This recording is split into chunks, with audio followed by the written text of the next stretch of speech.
Welcome to Mew. Today's episode is with Philip Golabuk. Philip is the founder of the PhilosophyCenter. There he offers one-on-one coaching sessions for working on various staging areas of life, like work, health, or just about anything else in which you would like to bring more alignment and well-being to. Philip is absolutely incredible at what he does. I don't know of anyone else who is more skillful at waking us up from the samsaric dreams that we create for ourselves. A good session with him is a lot like waking up out of the Matrix. And so if you ever have the opportunity, I highly recommend booking a session or two or more with him. You can do that over at philosophycenter.net. And so for these reasons, I'm really happy to be bringing you this bonus episode with him. In it, we explore pain, the relationship of suffering to pain, how we might inquire into our true nature. We get into philosophical life coaching, the deconstruction of belief, and we also explore enlightenment and what it means to have a well-ordered soul. I think this episode, as well as the forthcoming interviews with Philip, represent some of the most dense and powerful material that I know about freedom from suffering, and so I hope that you find them valuable. And with that, I'm happy to introduce this interview with Philip Golabuk.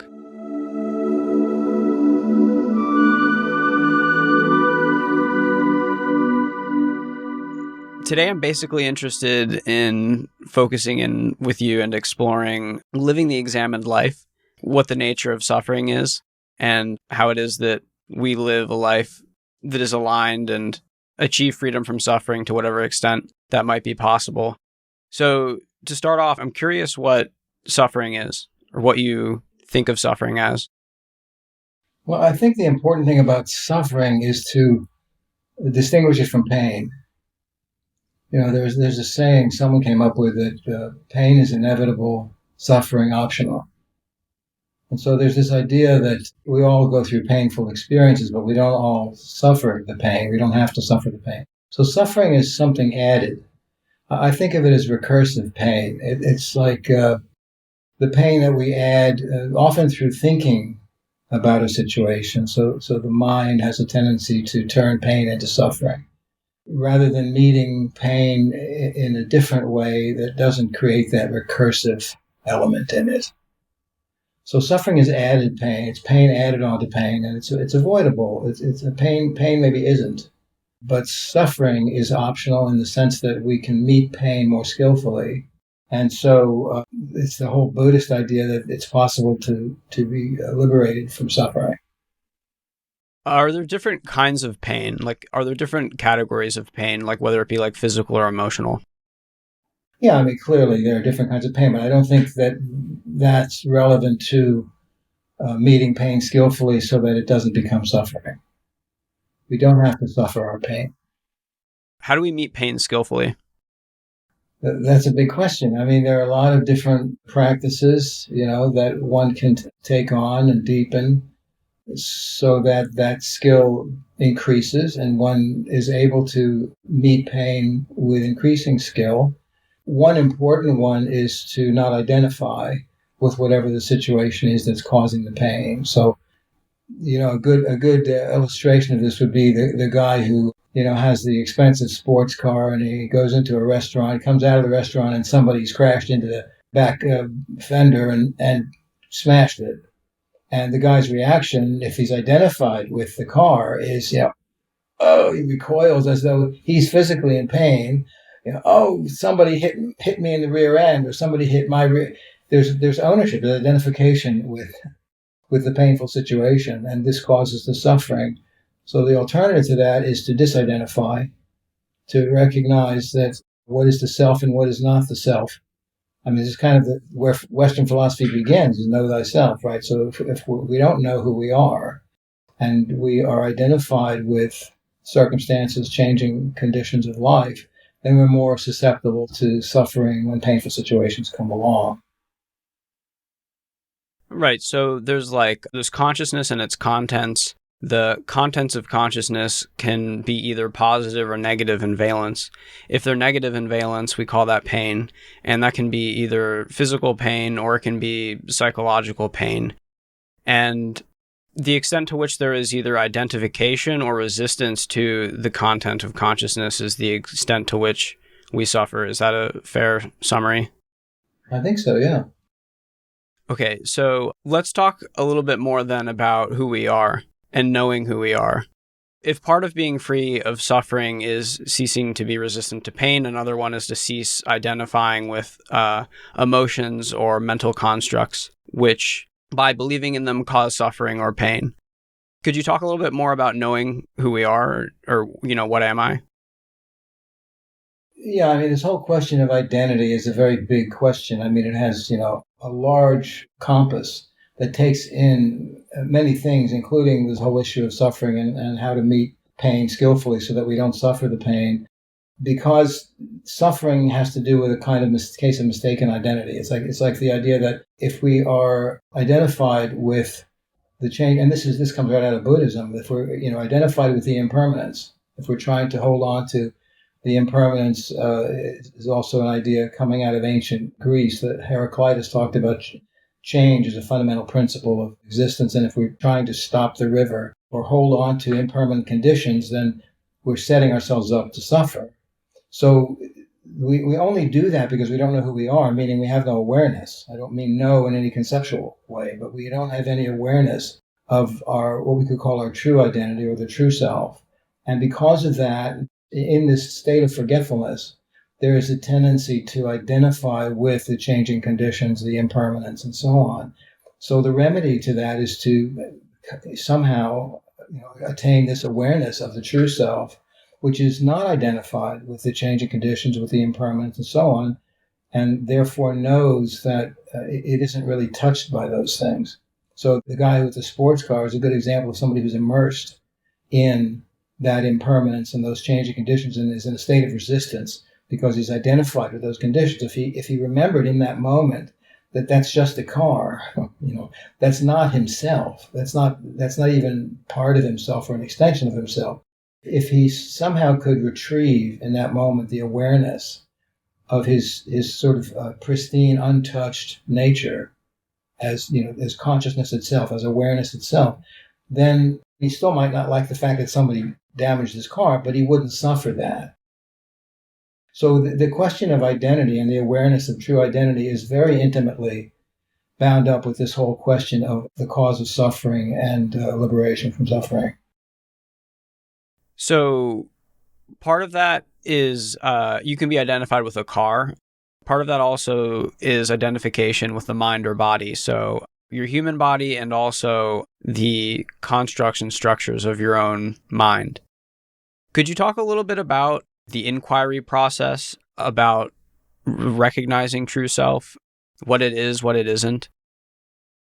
Well, the body is just the most intimate kind of set of changing, impermanent circumstances in which we find ourselves thrown here, that consciousness finds itself thrown. So that's really not different from the car. It's just a little closer to home. But the body and the mind are also contents of consciousness, contents of awareness. They're not awareness. So something is aware of the body. Something is aware of the mind. Something is you often hear the word witnessing, or watching the changing states, sensations in the body and so on, and also in the mind, the sort of fluctuating content of the mind, endlessly restless kind of content of the mind. What's aware of that is not changing. What's aware of that is not restless. What's aware of the sensation is not the sensation. And so this process of asking who is thinking this thought, who is feeling this feeling, not necessarily, it can sort of be taken, it can be co-opted by the mind. Even that kind of delving question can be co-opted by the mind. But if one is asking the question sort of innocently and with a real curiosity, who is asking the question? These questions tend to have a kind of deconstructive effect on that mind-body identification. They tend to loosen the identification so that one becomes aware at some point. I think if one is diligent and kind of stays with it, one becomes aware that what's experiencing the body is not the body. What's experiencing the mind is not the mind. And this begins to, that the true self is the awareness of those things. And unlike the mind and body, that isn't local. The mind and body are local expressions of that. But what's experiencing those things is not, it's like you could say, to put it sort of in language that people recognize, you could say that initially I experienced myself as sort of in here, and in this body, and in this mind. And somebody might even say, I am this body, I am this mind. There might be that extent of identification. But certainly if you ask people the question, not what is the self, but where is the self? Where is yourself? Everybody will gesture to the heart or the head. It's like, I'm in here. There's this identification with body, with mind, right? So I'm in here. The question, where is the self, can be a more productive question than what is the self, which is an ancient question that nobody's really answered. So if one begins to recognize that there's this sense of the self is local, I'm in here, right? And then one begins to realize that the awareness of the universe, the world, the room, the body, the mind, that awareness, which one initially presumes is local, is actually not local, because one is aware of, among everything else, the body and the mind. So what's aware of the body is not the body. What's aware of the mind is not the mind, right? And so one begins to experience a very strange kind of inversion. If initially I experience I am in this body, that can invert to this body is in myself. But then myself is not local.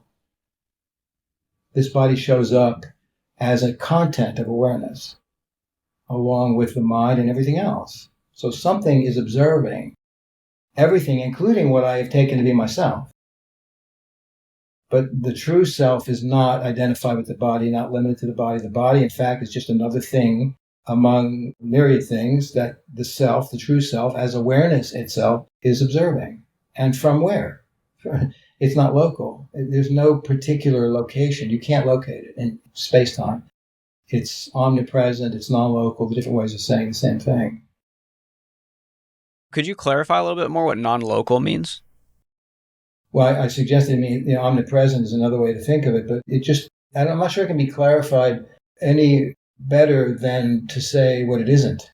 So if one has this experience, for example, of I am in this body, but then that inverts and one recognizes that this body is in my awareness, then what I'm looking at is not what I'm looking with. So if I'm looking at the body, the question is, well, what's doing the looking?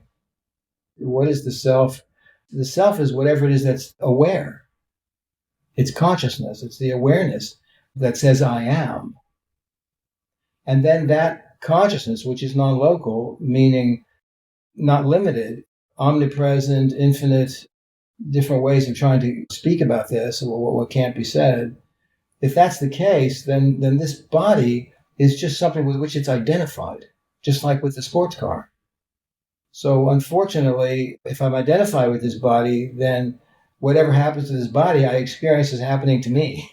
And it's not just with things or like relationships, for example, if somebody is identified, say, with a romantic relationship, and then that relationship goes away, people talk about their experiences of suffering that almost like a death. It's unbearable pain. Talk about suffering. It's not just the pain of a broken dream or a disappointment. They feel like they're losing their very identity and losing the relationship because they've identified with it. So in a way, experientially, they are losing their identity. But if they could wake up from that nightmare and remember that who they are is the awareness of that, well, the awareness of that is not in its native state identified with anything. It's kind of free of the identifications that cause suffering, the identifications with impermanent conditions that lead to suffering. And none of that's going on. I guess you could say natively, awareness it's paradoxical, and there's limits to how you can meaningfully speak about this or even think about it. But the idea is that awareness is both transcendent and immanent. So it's both identify with things, the body, the sports car, the relationship, but it also is always transcendent. Very much like, I think about the metaphor of someone sleeping at night and having a dream. So the person who's dreaming the dream is, everything in the dream is expressing the consciousness of the dreamer, right? So the dreamer is kind of entangled in or immersed in the contents of the dream, but at the same time, the dreamer, as the person sleeping in bed, is non-local to the dream. I don't know if that makes sense. You can also think of it, another metaphor, a good metaphor is like when you watch a movie, there's always the camera angle. The camera is always present as a point of view, but the camera doesn't show up in the scene, right? It's non-local to what's going on in the movie, but it's always there.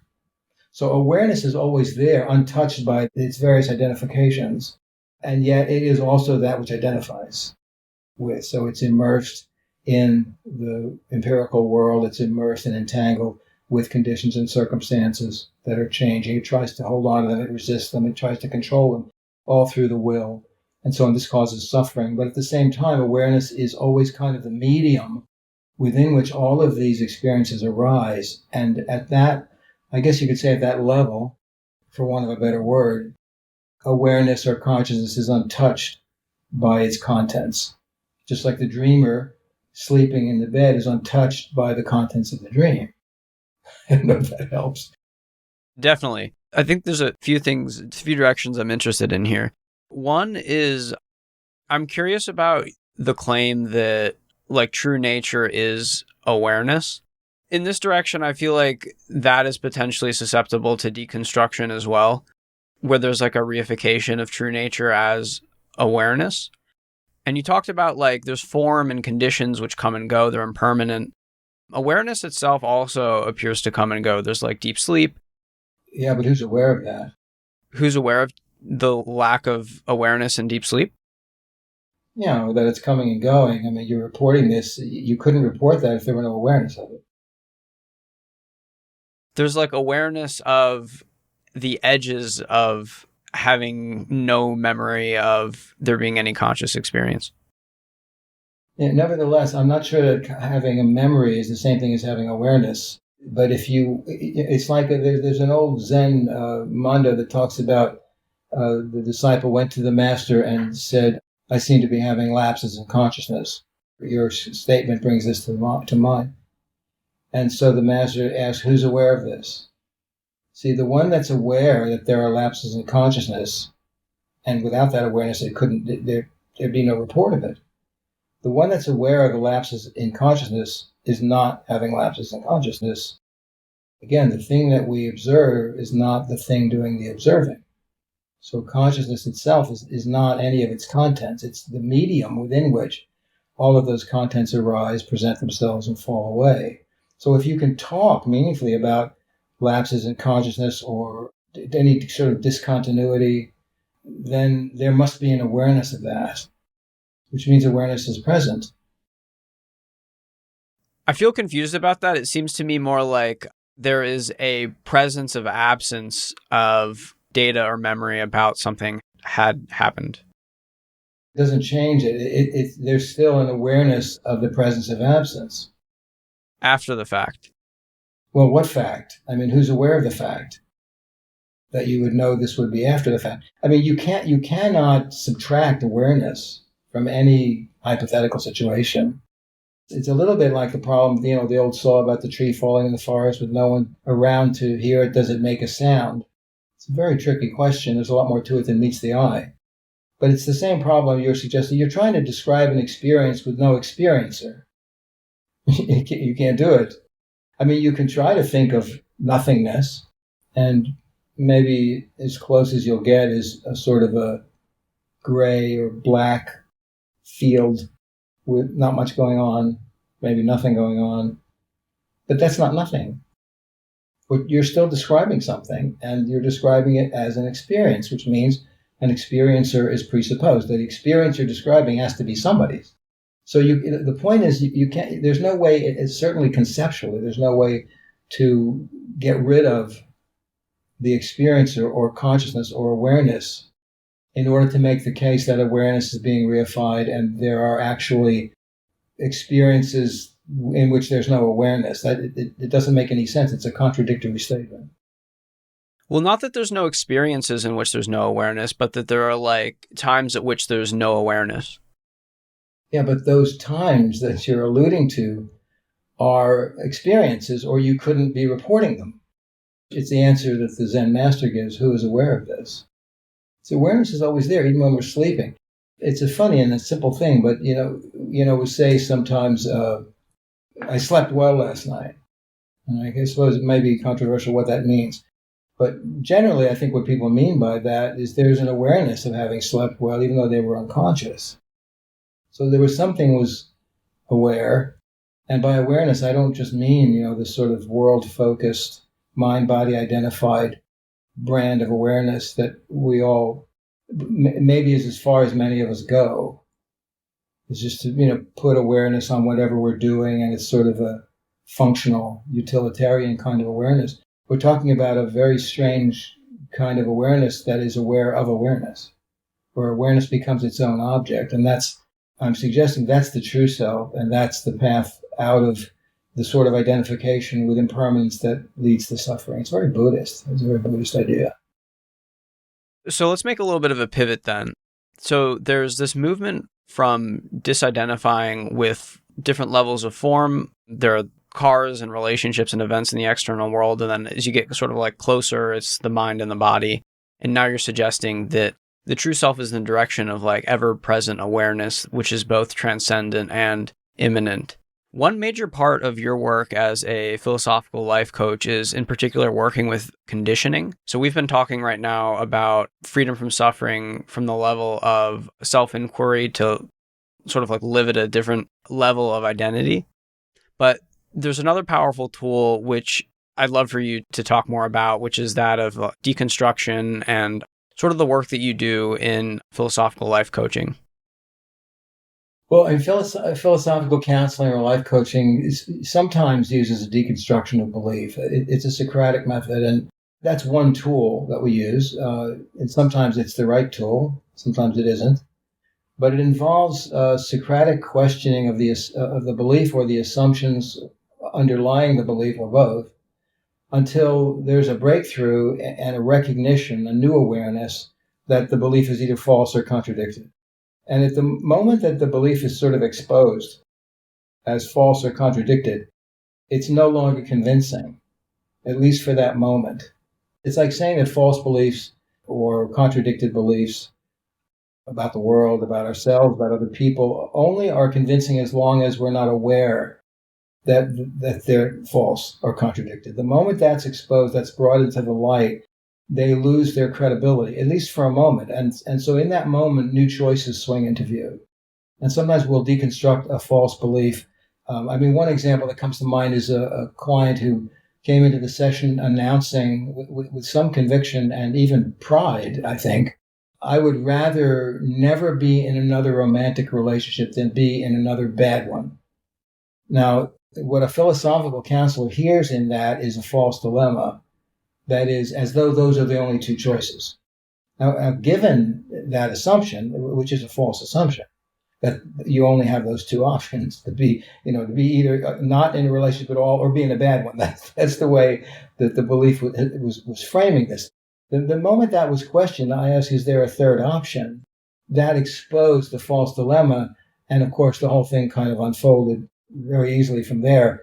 What about the possibility of being in a good relationship? Is that on the table at all? Is that allowed in your belief system? Or is it just this kind of lousy deal where you get to either be lonely, or be abused? The way the belief was set up. So when you deconstruct these false beliefs or contradicted beliefs, we kind of let them go. They're not as convincing as they were when we were immersed in them. When we didn't see them as beliefs, we saw them as the way things are. And the moment that is exposed for what it is, it becomes possible to make a better choice.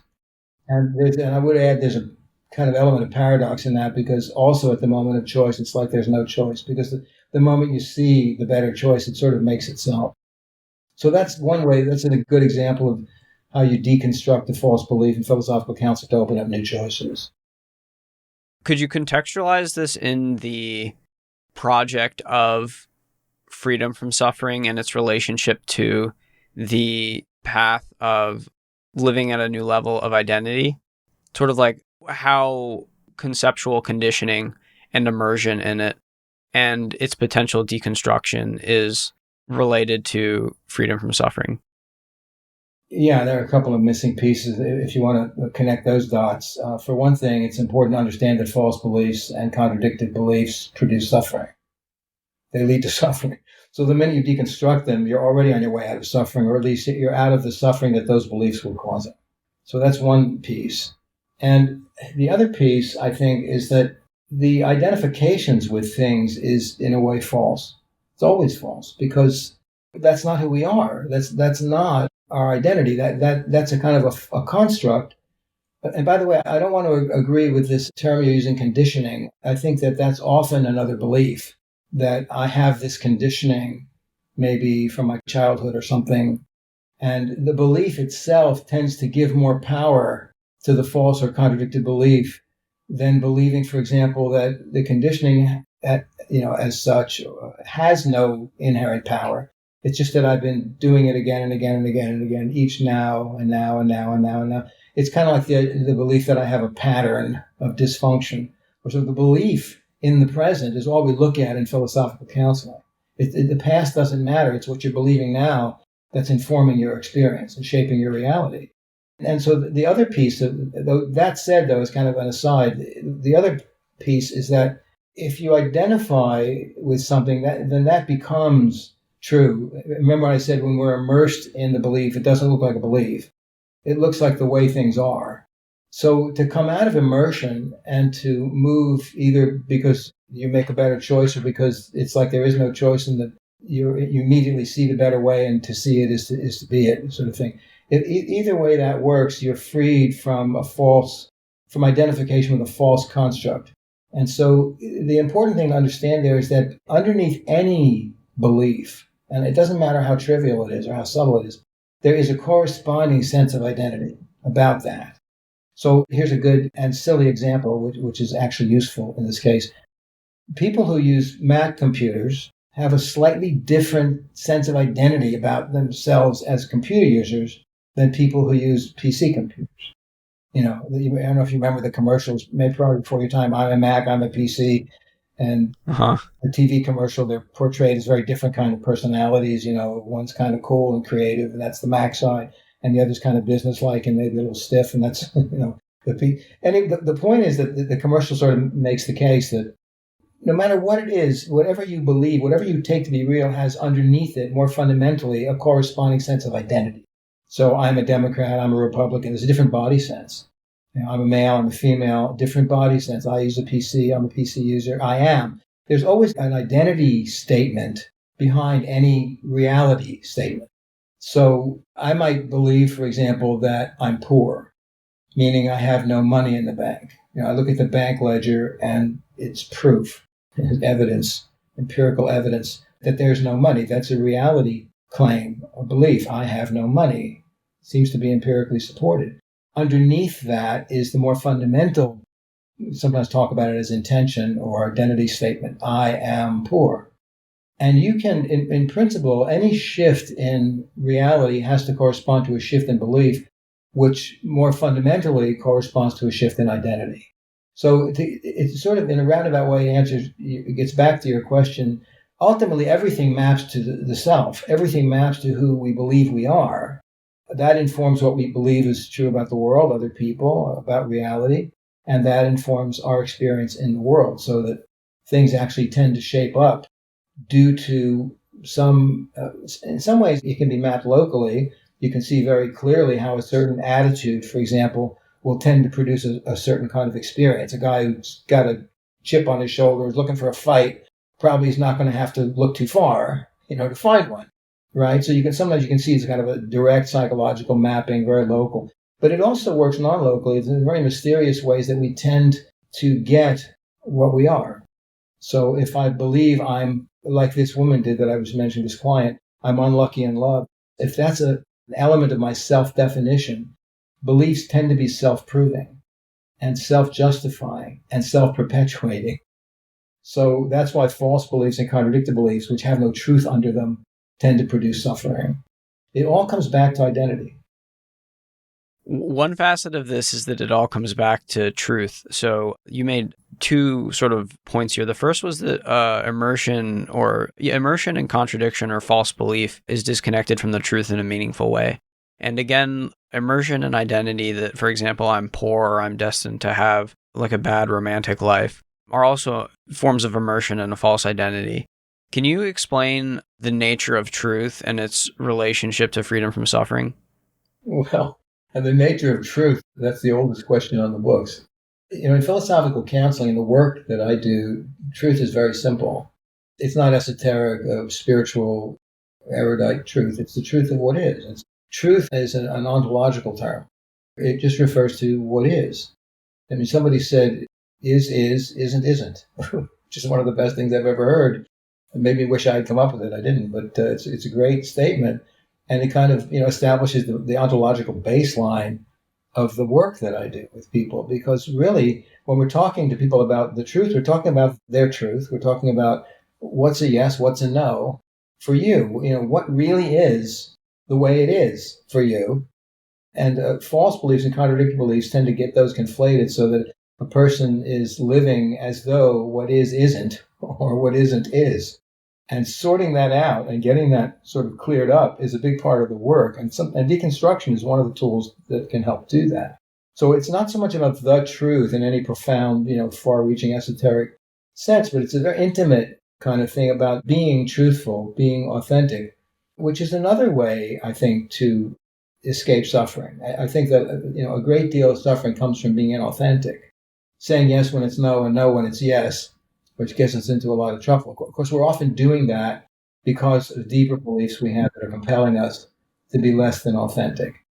But very often the practice of authenticity, and this is, among other things, an ancient Stoic idea from an ancient Greek Stoics, that just authenticity, which is seen as a sign of good character by the Stoics, can spare us a great deal of suffering if we would just tell the truth.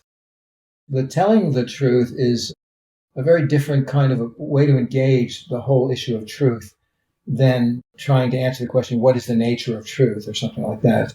So we don't do that. I mean, it's not practical. Well, one feature about the nature of truth that seems to be coming up here is that it is innately linked to freedom from suffering or liberation or an aligned life in some really meaningful way. And there are different ways that truth seems to show up in the practice of the examined life. And there are truths about form. There is the truth about one's own identity in the sense of true nature. And there's the sense of showing up in truth in terms of life direction and self-authenticity. And it seems like divergence from the truth in any of these domains is something that produces either pain or suffering or both. Yeah, I mean, I think that's all accurate. Yeah, that's all right.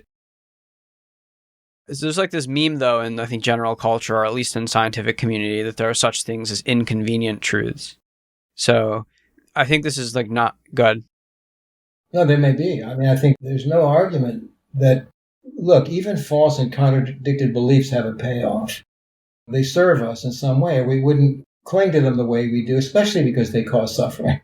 Again, just to sort of keep this practical, the woman I was mentioning who said, I'd rather never be in another relationship than be in another bad one, that false dilemma that, was embedded in her belief system had a payoff that was completely understandable, right? I mean, the whole idea there is to avoid the pain of another bad relationship. So that's very understandable. Unfortunately, the false dilemma rules out the possibility of a good relationship, so it's very costly. But you can understand it.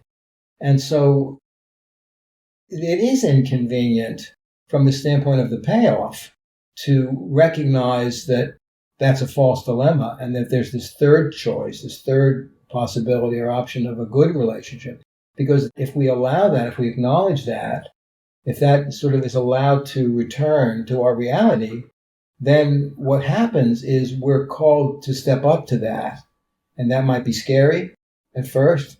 What to speak of inconvenient. It might be uncomfortable. It might be scary. Yeah, I mean, that's not real convenient. But what we found is that the joy of alignment, of coming into the company and the presence of the truth is so liberating and so deep and so freeing from the constrictions and suffering of contradiction that it gives us the resources to step up to the better choice. So, yeah, I mean, there are inconvenient truths. And maybe when you bring that up in the context of the scientific community, you mean something that goes beyond what I'm talking about here.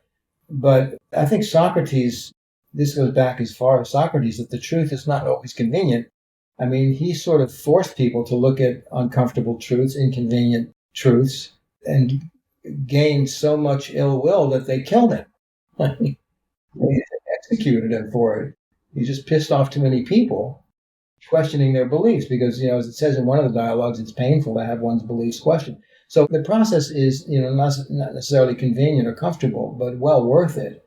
And of course, in my case, it's fortunate that the people come to me for philosophical counseling are prepared to do that work and willing to do that work almost without exception. So they're not put off by the discomfort of facing a difficult truth. They're motivated and they've suffered enough and they're ready to do something about it. So, yeah, but the process itself is certainly not always comfortable or convenient. Right, but there's the sense that the truth always has this, you mentioned this sort of liberating quality, or it's always so good that it just seems to be this property of truth. Yes, I think so. And I think we all experience this. Have you ever told the truth when you hadn't been telling the truth and it felt so good to just get that off your chest and, come clean? And all of the language really kind of captures some of that goodness of being truthful, of living the aligned life, of living in alignment with the truth. The Greeks, particularly the Stoics, considered that to be the key to happiness, the key to the good life, was to be in this proper kind of self-relation with your own truth. They call it the daimon, and there's more to the mythology of it, but the point is that to be living in this kind of friendly relationship with your own truth was the key to happiness, the key to the good life. And without that, if that's not there, then they said, and this even predates the Stoics, this was in the Republic, Socrates makes the case that if you don't have what he called a well-ordered soul, which is a soul that's in proper relation, friendly relation to the truth. If you don't have that, then he said all of the things of the world that everybody is chasing, what he called the non-moral goods, we want the relationship, we want the money, we want the recognition, we want the success, we want all of these things of the world. He said if you don't have a well-ordered soul, those blessings become curses. If you get them, if you manage to get them, they'll ruin your life. Not because they're good or bad. The Stoics talked about them as indifferent, kind of in themselves. They're neither good nor bad. But they reflect the state of your soul.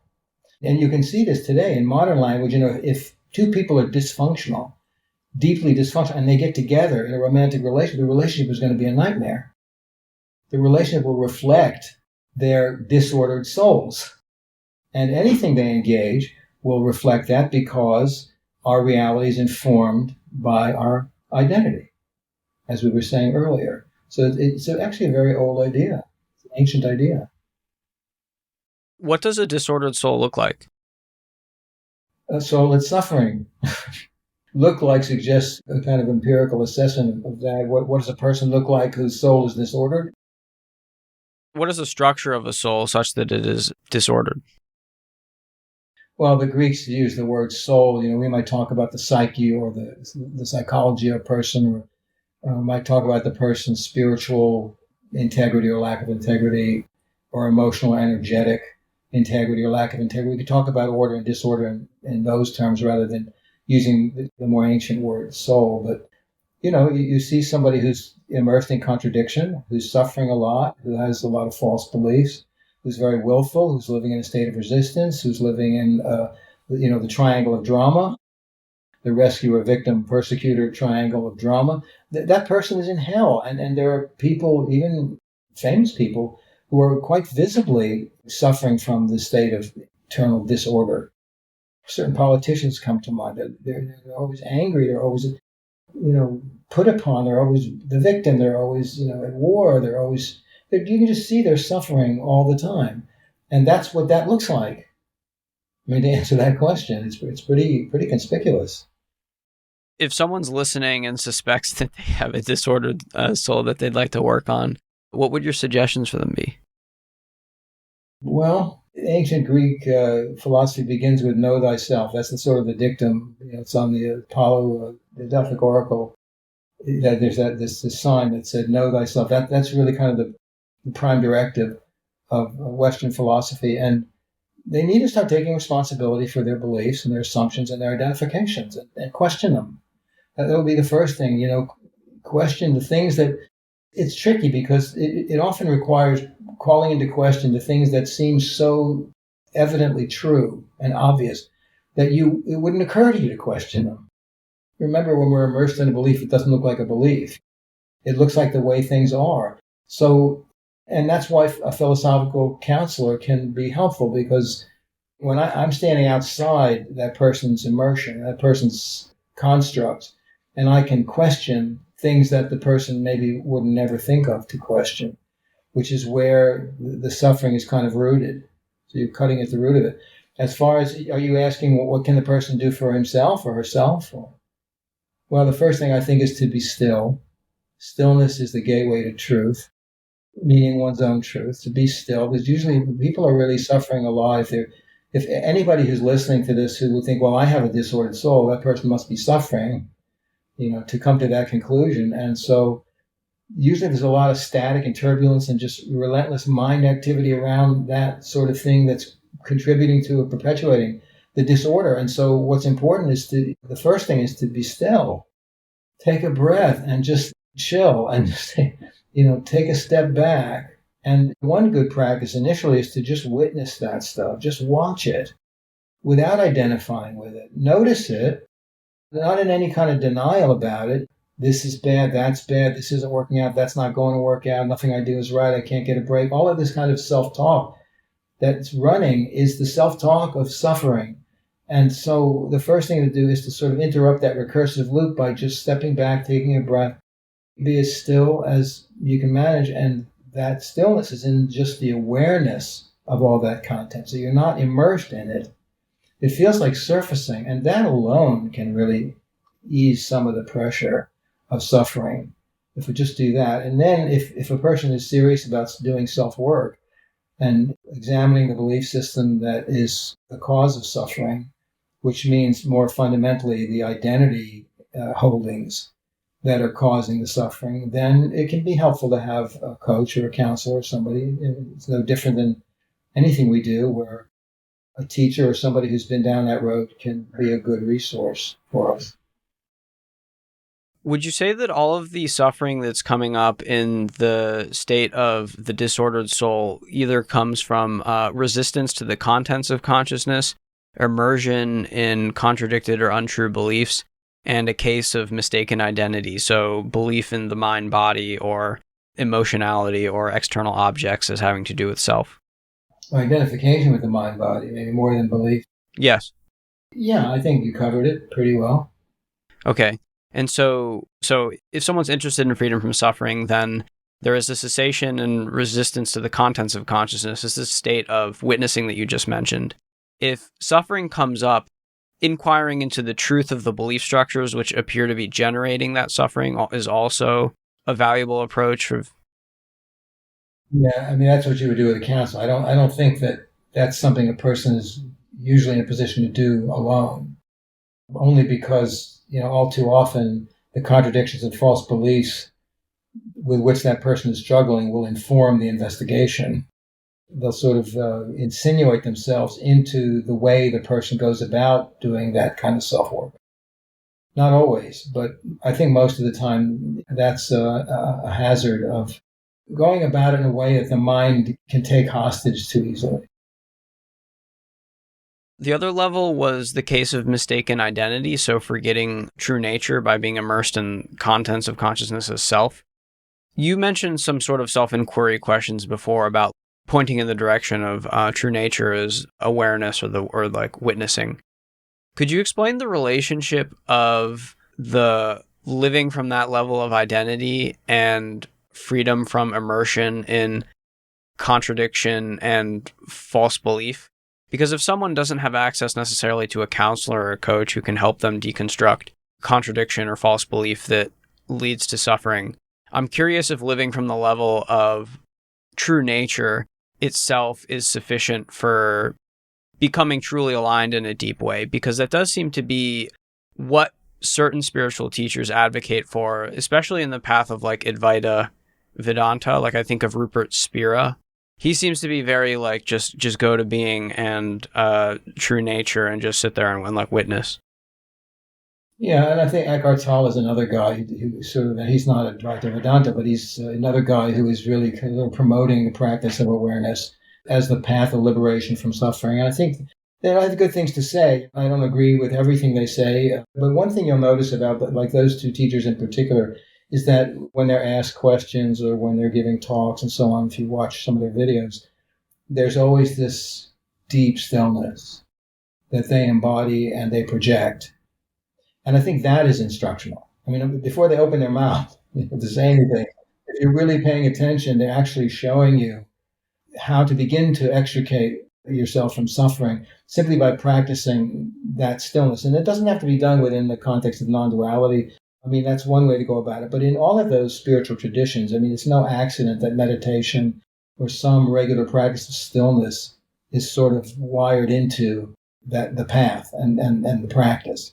And so if somebody doesn't have access to a counselor or a coach, there's still a place to begin. There's a place to stand to begin to disidentify with the conditions of either empirical outer physical conditions or conditions of the body, health issues and so on, or a lot of mental turbulence and static. And that is to simply practice witnessing, practice awareness, practice stillness, which is why it's central to the teachings of these people that we're mentioning. And also, as I said, various spiritual traditions, East and West, there's this process of disengaging from identification with the mind-body. And where that leaves you is in the expansive, aka non-local, omnipresent stillness, which is the true self, which is our true identity, our true nature. It is what takes local form and expresses itself as the mind-body that we then take ourselves to be wrongly and create suffering. So this is sort of like, there's one story in the world, there's the garden, the exile from the garden, and the return to the garden. It's like that's every story is really kind of that story. And so what we're talking about here is that the return to the garden, it's a little tricky. It's never far away.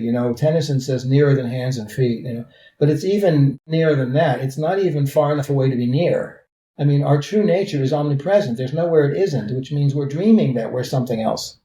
It's very much like, in The Wizard of Oz, Dorothy, it goes through all of these tribulations only to wake up and realize none of that ever happened. It was like she was dreaming that she was home all along.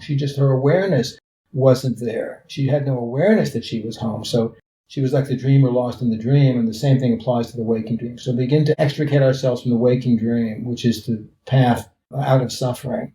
That can begin with just a regular, consistent practice of stillness, witnessing, watching the contents.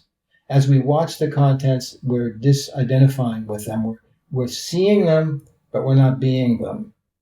We're looking at them, but we're not looking from them.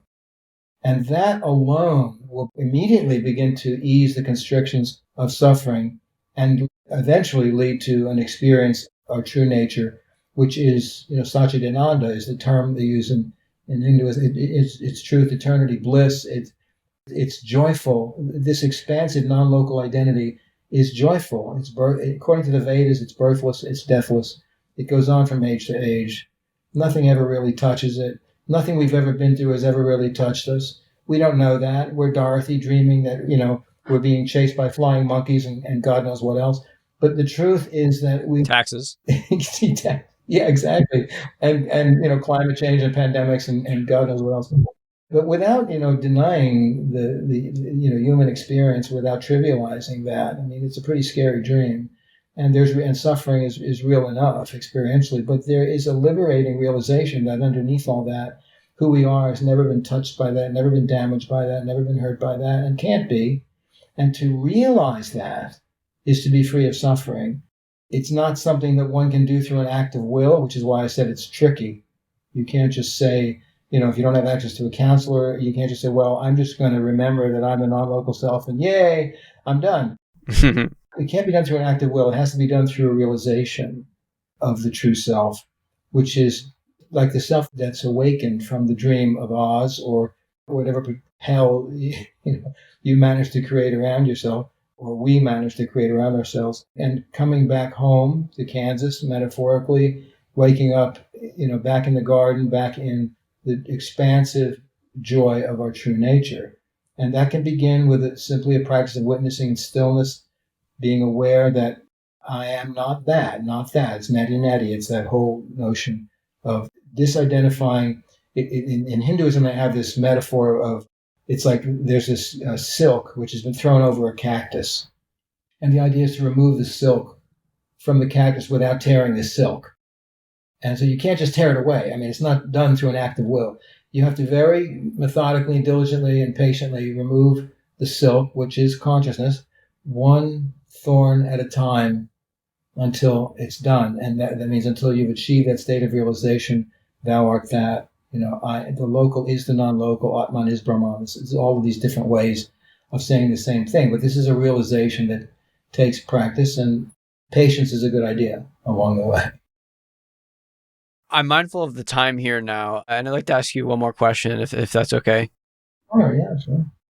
So, do you agree with the term enlightenment or nirvana then? And what would you say it is, if that's language that you're interested in using? Well, it's what we've been talking about. I mean, I would say that, these are different terms that come out of different spiritual traditions. Samadhi, nirvana, moksha, all of these are talking about liberation from illusion, from what we talked about as false constructs, false beliefs. Contradicted beliefs are as bad, if not worse, than false beliefs. Certainly, there's no truth under them. Contradiction can't be true. It's a question of whether it has any meaning at all, but it certainly can't be true. So it's either false or meaningless. And so we're talking about, waking up from the painful dream of suffering, whatever you call it. It's a process of realization, of disengaging from false identifications. And this is done through stillness, through awareness, through practice, through that sort of spending more and more time in the company of stillness, the omnipresent, the non-local, whatever you want to call it. So I don't think the language is as important as the principle and the practice. All right. It's the end of the interview here now, so I'm curious if you have any final parting words for the audience or anything that you feel might be left unsaid. I just want to thank you, for the opportunity to meet you face to face and to have this kind of what one client calls elevated conversation, where we're talking about the things that matter deeply and that have become really more important than ever given the state of the world with climate change and populism and gun violence and all of these different things on the rise. It seems that it's more important than ever that we find a place to stand that isn't in the middle of the mess, that isn't in the drama. We can't solve the problems of the dream within the dream. We have to wake up. And so this is calling us to higher ground, this kind of practice. And I think if some governmental leaders would practice this sort of thing, we'd see the world improving pretty quickly. Absolutely. Hopefully we can get some political leaders into philosophical life coaching sometime. But short of that, if anyone in the audience is interested in connecting with you or getting any sessions, where's the best place to do that? We live on the internet at PhilosophyCenter.net, so that's the place to send in a contact us note or check out the offerings or any of that. Also, maybe the government leaders could just listen to Moo, and that alone would, I think, start to turn things around. So I think you're doing some really important work here. Well, thanks. And thanks so much for coming on. It's been wonderful speaking, Philip. And looking forward to getting this out. Great pleasure. Thanks, Lucas. Thanks, Philip. Thanks for tuning in. If you found this episode valuable, you can help support the show by joining us on Patreon. Link in the description. There you'll be able to get access to additional benefits that aren't available publicly. And if you haven't already, you can subscribe to this show on YouTube or on your preferred podcasting platform by searching for Mew.